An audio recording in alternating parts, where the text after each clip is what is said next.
No one will tell you this outright, but you know it. Something inside you is fading away. And the worst part? It's happening silently. It's not your body. It's not your age. It's not the world.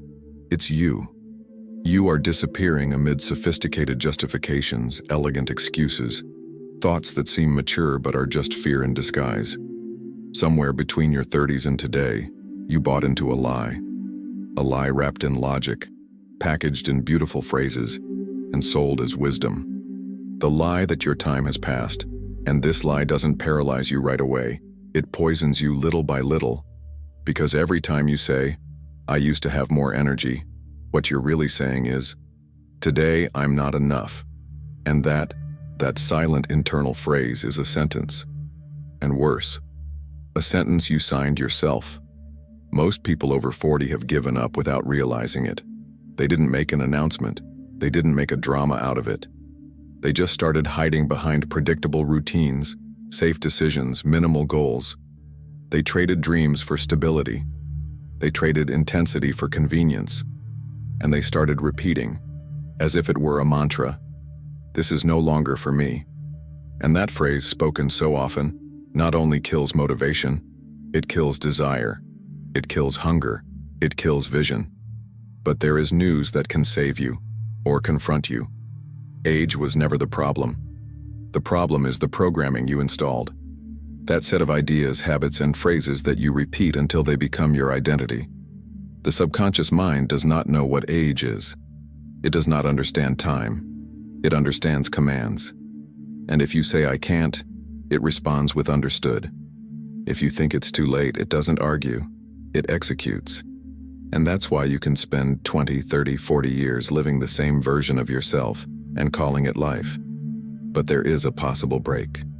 And it starts with an uncomfortable question. What if all of this is a lie?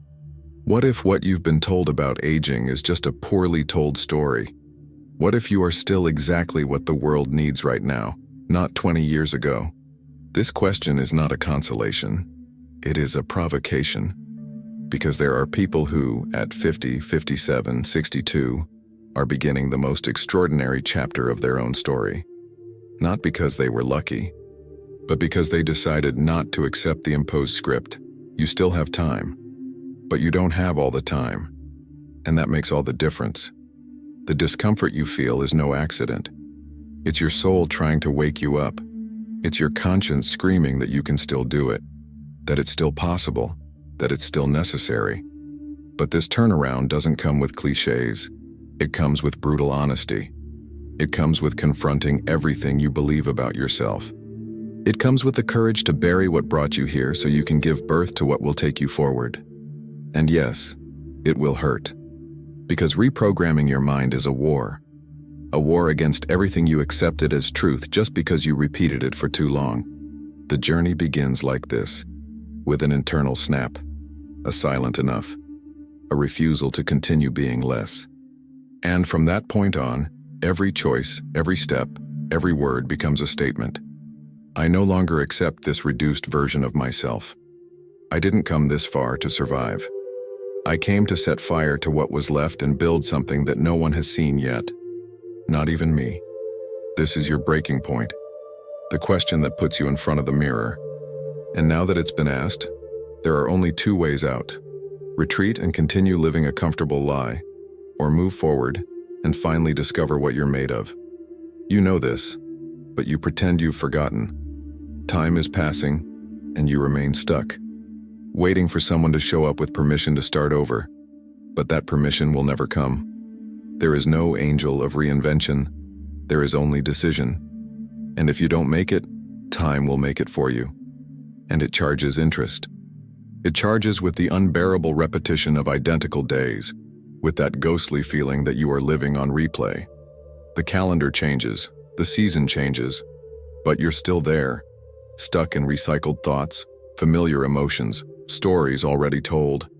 Real hell is not made of fire, it is made of pointless routine, of days that repeat themselves with the same elegant excuse that now is not the right time. How many times have you looked in the mirror and felt that there is something in you that still pulses? That there is still a part of you that wants more, that screams in silence? And how many times has that voice been drowned out by phrases like, maybe in another life, maybe someday, or my time has passed? Well, understand this now. This is the other life. This is the chance. What you lost is gone. What can still be depends on what you decide to do now. The future is not a promise, it is a reflection. And it is waiting for your next move. The mind is a weapon, but it can also be a prison. It all depends on what you feed it. Every self-sabotaging thought, every word of resignation, every unconscious habit is shaping your reality like clay in distracted hands. You have become accustomed to phrases that sound mature, but are cowardly. You say you are accepting life as it is, but deep down you are protecting yourself from the risk of trying again and failing. But there is something more tragic than failing. It is not trying. It is growing old with doubt, with the what if that sticks to the soul like rust. Many only realize this too late when the body still walks, but the soul has grown tired of waiting. When time, once vast, becomes a mirror that only reflects what has been postponed. But you are still here. You can still do it. And this discomfort you feel now, this nameless pain that spreads across your chest, is not bad luck. It is a calling. Make no mistake, this is not solved with motivational phrases. It is solved with truth, with the brutal willingness to look inside and say, I am tired of being who I am not. Because the greatest prison has no bars, it has beliefs. It is the ideas you never questioned, the truths you inherited and never reviewed. It is the old voices that still echo, saying that you are too old, too weak, too anything. Reprogramming is not comfortable. It requires confrontation. You will have to sit down with the thoughts you have avoided your whole life. Those that whisper that you have failed, that you are not good enough, that you should have already done something with your life. And instead of pushing them away, you will have to listen to them, not to obey, but to understand where they came from. Because you can only heal what you face. You can only transform what you accept. Don't expect applause. The beginning of change is silent. No one will notice. You will wake up on any given day, put on the same clothes, follow the same routine, but something inside will have changed. A spark, an internal movement, an almost imperceptible rupture that over time will become a fire. And when that fire grows, you will no longer ask for permission. You will no longer seek validation, because you will have understood the key to everything. Your life changes when you stop asking for permission to be who you are already ready to become. And at that moment, at that point of no return, rebirth begins. You are surrounded, not by obvious enemies, but by invisible habits, by phrases spoken in a caring tone that are actually emotional barriers, by people who love you, but who have programmed you to fit in, and you accepted it. You molded yourself, reduced yourself, fit in, thinking it was maturity when in fact it was giving up in slow motion. Because what no one tells you is that the environment you live in is the password your unconscious types every day to access your identity. You have become a reflection of what you tolerate. And worse, you have come to defend what limits you, like someone who protects a cell for fear of discovering what lies outside it. Look around. See whose voices you listen to most. See where the advice you accept as truth comes from. Because most people who give up try to prevent others from continuing. Not out of malice, but out of reflex. Defeat seeks company, and you, without realizing it, have built a network around you that traps you, disguised as comfort. Phrases like, "At our age, it's no longer possible," or "Now it's time to settle down," sound like advice, but they are surrender agreements. The mind is not programmed only by what you think. It is programmed by what you allow. Every conversation you endure, every complaint you don't contest, every meeting where limits are discussed more than possibilities, all of this is shaping you. It is defining the ceiling of your imagination. And the problem is not just what they say, it is the silence with which you accept it. It is not about arrogance. It is about survival. There is a point in life when continuing to tolerate mediocrity ceases to be humility and becomes cowardice. And you can no longer afford that luxury. Not after you've tasted what could be. Not after you've felt in your skin that there is still something burning inside you. You need to learn to protect your energy as if it were a sacred secret, because it is. It is this energy that determines whether you will endure another day or finally transform everything. And it is undermined by details, by the pessimistic friend who only talks about problems, by the family who thinks you should stop dreaming, by the job that drains your days in exchange for a salary that no longer buys you peace. And it's not just what they say to you, it's how you talk to yourself. The words you choose are tools or knives. When you say it's difficult, your mind already prepares a tired body. When you say, "I don't know if I can," your brain triggers failure mode. Words are not innocent. They are codes that reconfigure your perception of what is possible. And if you repeat words of limitation, you build a life surrounded by invisible walls. You need to start talking like someone who already sees themselves on the other side. Not out of arrogance, but out of consistency. Because no one achieves what they cannot imagine. And no one sustains what they do not allow themselves to declare. It is not enough to think differently. You have to hear yourself differently. Because the sound of your voice is a direct command to your unconscious. And maybe what you lack is not motivation, but purification. Clear the ground of influences that weaken you. Expel the comfortable presence of those who keep you small. Cut ties with habits that hold you back, even if they seem harmless. Because no one flourishes in contaminated soil. And your soil perhaps has been poisoned by years of quiet conformity. Age does not diminish you, the environment does, and you have no more time to waste on landscapes that suffocate your vision. It's time to change the air, to change the voices, to change the language you use to treat yourself. And this is not done with public statements. It is done in silence, in the intimate and irreversible decision to stop accepting crumbs from those who have never truly been hungry. That's where the turnaround begins. When what surrounds you no longer serves you, and what comes from within begins to shout louder than any external phrase. You feel it, even if you don't say it. A strange vibration in your chest, a restlessness that has no name. Sometimes it feels like longing, other times anger, other times a kind of emptiness that you don't know where it came from. But what you call tiredness, what you believe to be just stress or natural wear and tear, is actually a lack of purpose. And purpose is not found by waiting, it is built. Purpose does not appear as an epiphany, it reveals itself in action. And most people don't find it not because of a lack of talent, but because of a lack of movement. You are waiting to feel secure before you start. But security is the daughter of action, not inertia. It is only born when you decide to go ahead even though you are trembling. And those who prosper after 40 are not those who waited for courage to appear. They are those who went ahead even though they were afraid. People who understood that fear does not go away, it is tamed.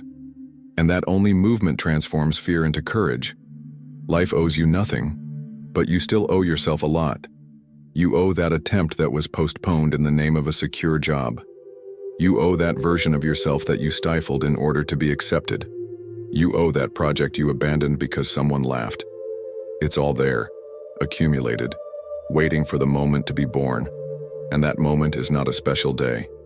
It is now, because now is the only real time that exists. But you still compare yourself. You still look at those who started before you, those who already have results, and believe you are behind. That is a lie. Time is not measured in age, it is measured in awareness. And now, at 45, 50, or 60, you carry something that youth does not have. Clarity. You no longer need to test everything. You already know what hurts. You already know what deceives. You've seen the fall up close and gotten back up. This is not a delay. It's an advantage. Because now you walk more slowly, but with more precision. Now you know that stumbling is not the end. Now you know that status does not pay for peace. That likes do not buy self-esteem. That performance is not synonymous with fulfillment. You've learned, even if it was through pain.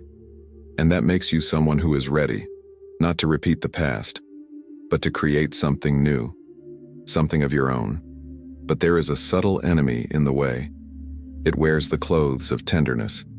It speaks softly. It smells like memory, and it goes by the name of nostalgia. Yes, nostalgia. That silent trap that makes you idealize what has already been and devalue what still can be.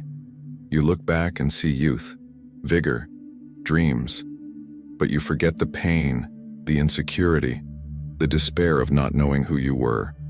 Nostalgia edits the past and turns lies into comfort, and you, without realizing it, become addicted to it, because the present demands you, it challenges you, it pushes you. The past, on the other hand, embraces you, but this embrace is treacherous, because while you look at what you've lost, you fail to see what is still available. While you sigh for what was, you bury what can still be born. And little by little, you get used to this melancholy. You welcome it. You turn it into your identity. And you start saying, "This is who I am." When, in fact, you just stopped trying. You don't miss the past. You miss who you were in it. Who dared, who dreamed, who didn't apologize for believing in themselves. You miss your own courage. And that's nothing to be ashamed of. It's a sign that there's still something in you asking for a chance. And if that request is still there, there's a way forward. It doesn't matter if it seems late. Late is the name given when you lose faith in what is possible. But what is possible does not depend on a date. It depends on a decision. If you understand this, then you are already ahead of most people. Because most people live according to what has passed. They look in the rearview mirror and call it prudence. But prudence without vision is paralysis. And what you need now is not more caution. It is more courage. You insist on looking back as if the answer were there. But the past is not an oracle. It is just an echo. And if what you were is no longer useful, then it is time to let go. Because there is an invisible line between memory and imprisonment, and you crossed it long ago. The memory that once inspired you now paralyzes you. The pride you took in what you've lived through has turned into attachment to what no longer serves you. And what was history has become an anchor. You've become too loyal to old versions of yourself. And that silent loyalty is what's keeping you from moving forward. You need to understand that there is no evolution without rupture. Reinventing yourself is not a betrayal of what you were. It is a reverence for what you can still be. It is saying to your past, "Thank you, but now it's my turn." But to do that, you will have to face something that is scarier than failure. Emptiness. That limbo where you are no longer who you were, but you don't yet know who you will be. A kind of identity desert where nothing seems solid, where you don't recognize yourself, and where many give up. Because being without labels, without certainties, without the repeated history that sustained your self-esteem, seems like death. But it's not. It's gestation. It's the painful process of stripping away everything that isn't you to finally discover what you are. And that process requires courage. The courage to stay in the dark long enough for your eyes to adjust to a new light. The courage not to flee to old versions just because they are familiar.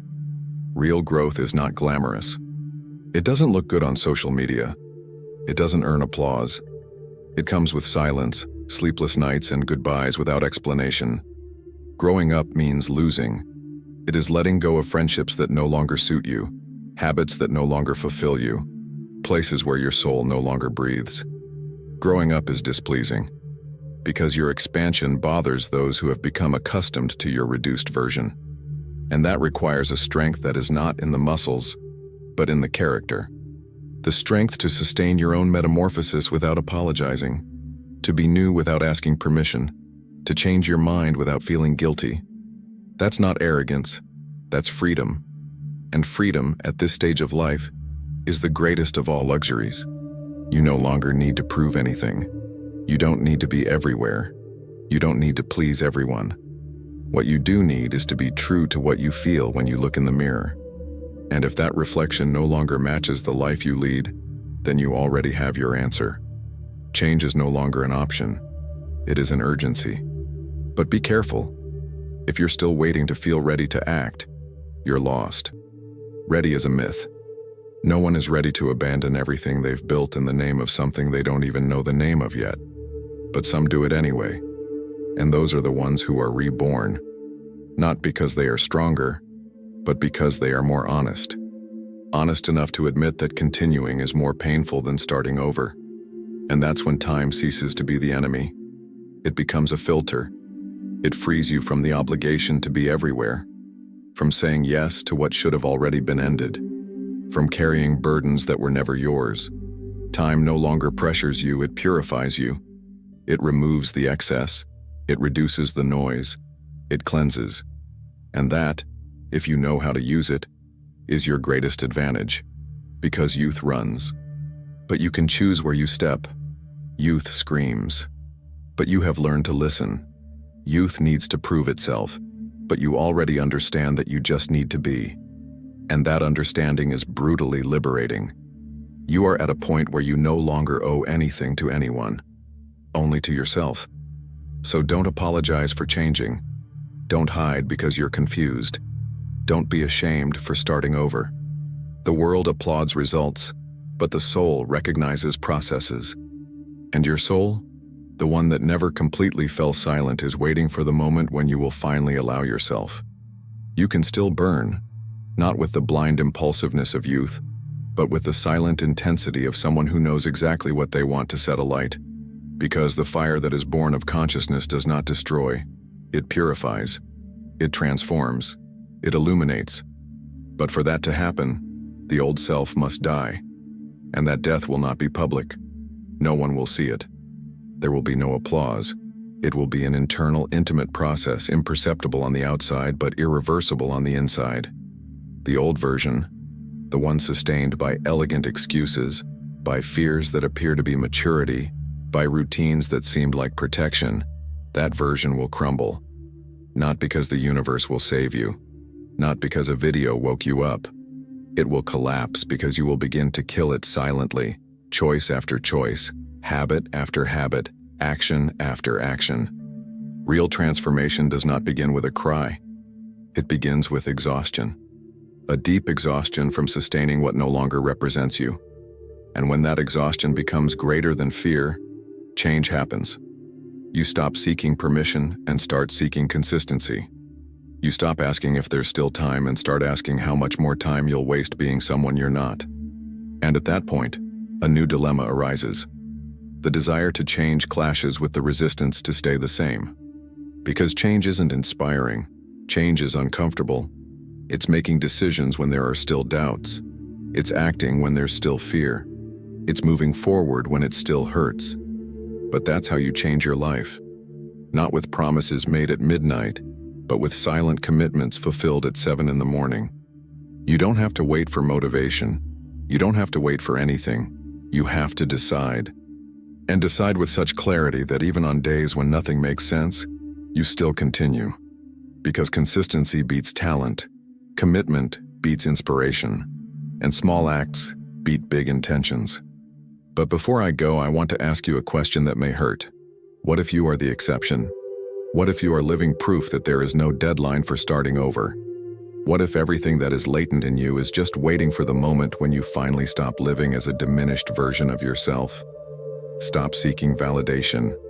Start seeking consistency. Stop asking if it's too late. Start asking what the cost of staying the same is. Because the biggest enemy is not time, it's waiting. And every day you postpone your change, you train your mind to get used to stagnation. If at any point during this dive something hurt, something touched you, something awakened you, then don't ignore it. That discomfort is a call. It's proof that there's still life in there. Real life. And that life deserves to be rescued. Not to prove anything to the world, but to prove to yourself that it was never about age. It was always about decision. Now, before you move on in silence, leave your mark here. Like the video, subscribe to the channel if you feel you are ready to reprogram your story. And if this content touched you deeply, consider leaving a donation of any amount. This helps keep the flame of transformation alive. Write in the comments without fear and with truth. Fire and courage. Let this be your password for the new cycle. Let this be your affirmation that, this time, you will not stop halfway.